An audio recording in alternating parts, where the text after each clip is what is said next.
तो एपिसोड वहीं से शुरू होता है जहां लास्ट एपिसोड खत्म हुआ था। कंपनी का मालिक शॉक होकर बोलता है, क्या तुम सच कह रहे हो? तुम्हारा मतलब 3 नहीं बल्कि 30 करोड़ है। जाग बोलता है, मिस्टर झाऊ तब आप बिल्कुल फिक्र न करें, मैं जो बोला वो एकदम सही है। और तभी वो मैनेजर आता है और बोलता है, बॉस इनको मुझे संभालने दीजिए। लेकिन झाऊ बोलते हैं, कोई जरूरत नहीं है, ये प्रोजेक्ट मैं खुद संभालूंगा। और बोलता है, मिस्टर आप इतने पैसे से एक विला भी खरीद सकते हैं, आखिर आप इसे किस रूप में पुनर्निर्मित करने की योजना बना रहे हैं? और जैक अपनी जेब से एक स्क्रोल निकाल के झाऊ को देता और बोलता है, ये लो मेरा ब्लूप्रिंट है, कृपया एक नजर डालें इस पर। और जैक इसे देखते हैं तो शौक होके बोलते हैं, हे भगवान क्या आप कोई किला बना रहे हैं या कोई बंकर? तब जैक बोलता है, मिस्टर झाऊ अगर बजट कम है तो मैं और जोड़ सकता हूँ।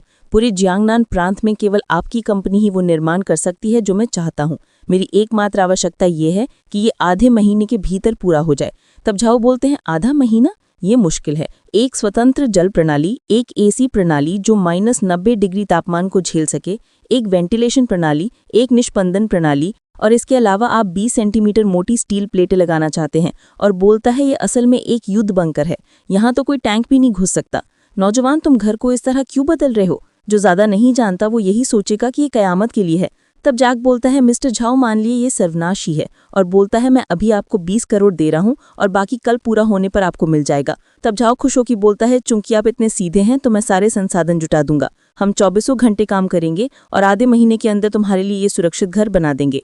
और दोनों वहां से बाहर चले जाते हैं और मोया बोलता है, जेक यही वो नवीनीकरण है जिसकी तुम बात कर रहे थे, एक किराए के विला के नवीनीकरण के लिए 35 मिलियन? तुम पूरी तरह से पागल हो।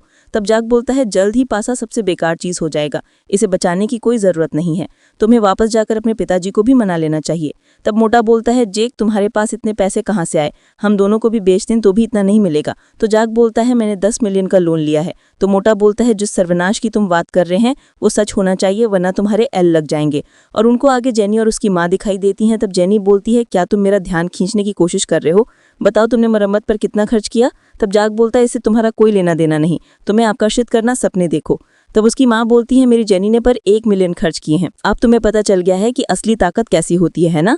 तब मोटू बोलता है, 10 लाख जाग के लिए कुछ नहीं है, इसने अभी 30 मिलियन खर्च किए हैं। ये सुन के जेनी हंसते हुए बोलती है, हाँ हाँ अच्छा मजाक करते हो, 5 लाख बोला होता तो मान भी लेती, लेकिन 30 मिलियन कुछ ज्यादा ही फेंकते हो। और उसकी माँ भी बोलती है, आजकल के बच्चे बड़ी बड़ी डिंगे मारने से पहले सोचते भी नहीं है। तब जेल बोलता है, और अगर मैंने सचमुच 35 मिलियन खर्च कर दिए तो क्या तुम मुझे डैडी बोलोगी? तो जेनी बोलती है, दिखावा बंद करो, मैंने पहले ही इसकी जांच कर ली है। तुमने अपना इकलौता घर बेचा और ज्यादा से ज्यादा तुम्हें उसके बदले 3 मिलियन ही मिले हैं, तुम 35 मिलियन कहाँ से लाओगी? और उसकी माँ बोलती है, अगर सच में इतने पैसे खर्च किए हैं तो मैं तुमको डैडी बोलूंगी। तभी वो रिसेप्शनिस्ट आती हैं और बोलती हैं, ये लीजिए सर, अपने कॉन्ट्रैक्ट यहीं भूल गए थे। तब उसकी माँ उसको छीन लेती है और बोलती है, मुझे देखने दो, मैं अभी तुम्हें बेनकाब करती हूँ। और देखकर शॉक हो जाती है। और पीछे से जेनी बोलती है, मॉम क्या हुआ, क्या सच में पैसे ज्यादा कम है? तब पीछे मुड़ के बोलती है, नहीं ये सच में 30 मिलियन है। और गुस्से में बोलती है, ये फर्जी है, मैं इसे नहीं मानती, इसके पास इतने पैसे कहाँ से हो सकते हैं? तब रिसेप्शनिस्ट बोलती है, मिस इस पेपर पर हमारे बॉस का साइन है, ये नकली कैसे हो सकता है? अगर आप हेवेंस रेनबो डेकोर की निंदा करना जारी रखेंगे तो हम आपको कानूनी रूप से जिम्मेदार ठहराएंगे। और जाग बोलता है, अब तो मुझे डैडी बोलो। तब उसकी माँ बोलती है, बच्चे तू खुद को क्या समझता है, मैं तुमसे बड़ी हूँ और तू मुझे ये बोल रहा है? और तब जाग गुस्से में एक जोर की थप्पड़ मार देता है। और ये देखकर मुझे पर्सनली सुकून मिला है। और दोनों वहां से निकल जाते हैं। और मोटू बोलता है, बूढ़ी औरत इसकी हकदार थी। और पीछे से जेनी रोते हुए बोलती है, क्या तुम पागल हो? मेरी माँ की बेइज्जती करने की तुम्हारी हिम्मत कैसे हुई? मैं तुम्हें कभी माफ नहीं करूंगी, बस तुम रुको।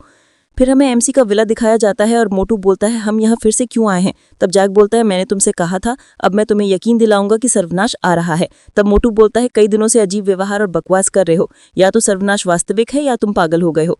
और दोनों छत पर आ जाते हैं। तब मोटू बोलता है, आज बहुत ठंड है लेकिन मौसम तो गर्मी का है।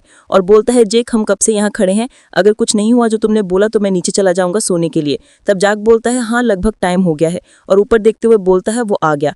तब मोटू बोलता है, इसमें क्या है, ये बस टूटता तारा है। तब जैक बोलता है कि वास्तव में सर्वनाश शुरू होने में आधा महीना बाकी है, पर उससे पहले कुछ अपशगुन होंगे, रातें ठंडी हो जाएंगे और आसमान में तारे ज्यादा टूटने लगेंगे। लेकिन तभी मोटू चौंक के बोलता है, जेक वो देखो, ऐसा लग रहा है कि टूटता तारा हमारी तरफ ही आ रहा है। और हमें जाग बताता है कि तारे एक मौका है शक्ति पाने का। मेरे पिछले जीवन में इसी इलाके में तारे ज्यादा टूटकर लोगों को अवसर दिए थे, और ये भी पहला तारा था जो उस विला पर गिरा था और एक चौर को मिला जिससे वो ताकतवर हो गया था। और मोटू डर के बोलता है तारा हमारे ऊपर गिरने वाला है, भागो यहाँ से जल्दी। लेकिन जैक इस तारे की तरफ बढ़ जाता है बोलते हुए कि अवसर मेरा है अब।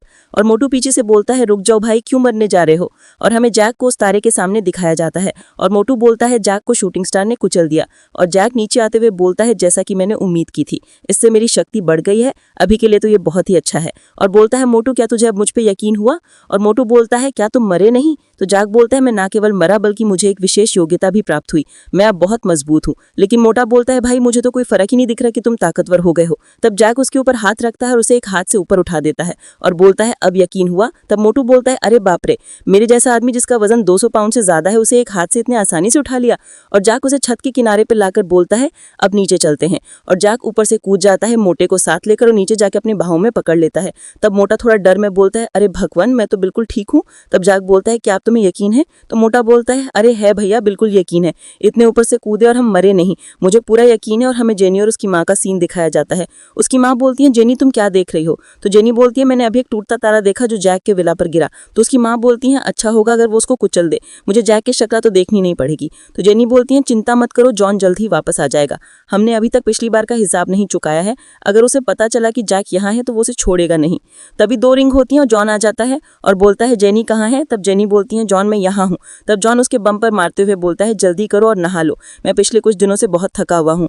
तब उसकी माँ बोलती है मास्टर मैं अभी भी यहाँ पर हूँ। तो जॉन बोलता है तुम यहाँ क्या कर रही हो, जाओ थोड़ा पानी गर्म करो। तब जेनी थोड़ा झुकते हुए बोलती है जॉन इतनी जल्दी मत करो, मेरे पास तुम्हारे लिए खबर है, जैक किसी मोहल्ले में आ गया है।